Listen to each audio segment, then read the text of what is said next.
Okay, now I've been telling you in our Loser Donald segment that this is the one thing that would actually get under Donald Trump's skin the most.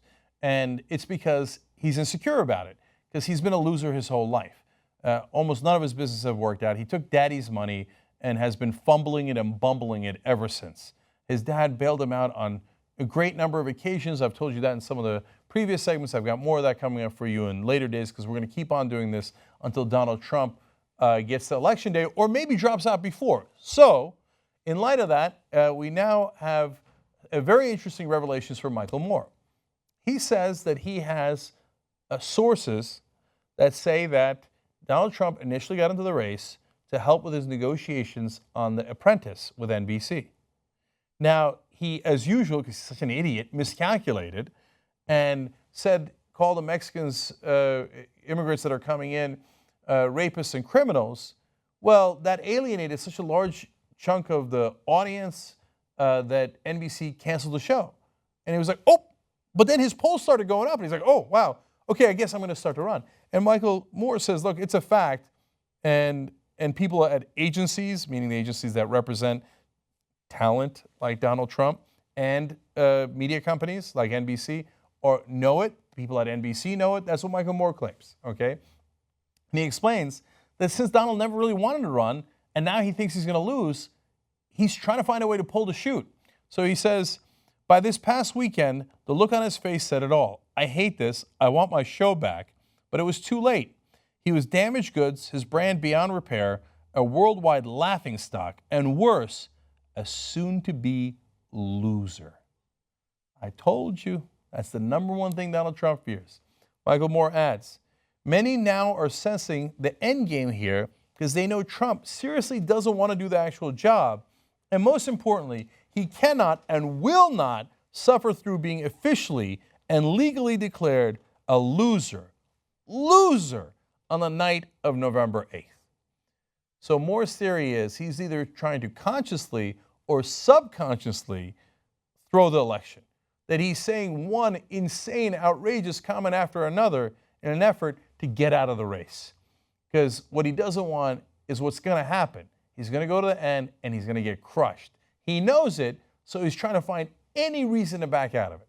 Now, Michael Moore said all this, but right before he said it, Donald Trump was speaking, and listen to his excuses here. Listen to what he says about swing state voters. He, of course, wants to blame them and not himself. Watch. Can you imagine how badly I'll feel if I spent all of that money, all of this energy, all of this time, and lost? I will never, ever forgive the people of Connecticut. I will never forgive the people of Florida and Pennsylvania and Ohio, but I love them anyway. We'll see. I think we're going to do very well. No, you don't. That's why you're already panicking. Well, listen to this guy, right? It's all about me, me, me. Can you imagine how bad I'll feel if I lose?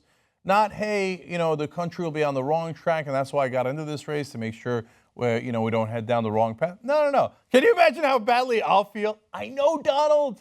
Like you felt your whole life every time you lost at everything you've ever tried. Like the planes, the steaks, the waters, the casinos. You bungled it all. And this would be an epic bungle, one that you couldn't hide. So you're trying to get the hell out of there. What does he do? I'll never forgive you, voters of Connecticut and Pennsylvania and Ohio and Florida. Oh, wow. What are you, threatening them? But mainly what he's doing is, it's not me, it's those voters. It's their fault. Don't call me a loser, it's their fault. I'll never forgive them. By the way, how's he doing in those states? Connecticut, 41-36. I'm surprised at how small a lead that is. There must not be any recent polling there. Pennsylvania, 48-37. He's now getting shellacked by Hillary Clinton. Ohio, he was leading, not anymore. He's now losing 43-38. And in Florida, 48-39. He was recently winning in Florida, and now he's getting killed there. So what is the loser doing? It's like those kids, that you played with all your life when you were a kid. I'm going to take my ball and go home. Yeah, I never liked you guys anyway. You poor, poor loser. Okay, fine. You want to get out of the race? Yeet. Clean up and go home. Pathetic. You know how the Young Turks beat CNN online? With you guys, with members helping us to do it. You know what the members said? Anybody can be beat. And then we said, once we'd done it. To all the non-believers. How did that? To all the non-believers. Especially you, Tom Jackson. You know what? You guys become a member, you could be part of that team too. And I know what you're thinking. Can't wait. So go right now, tytnetwork.com/join.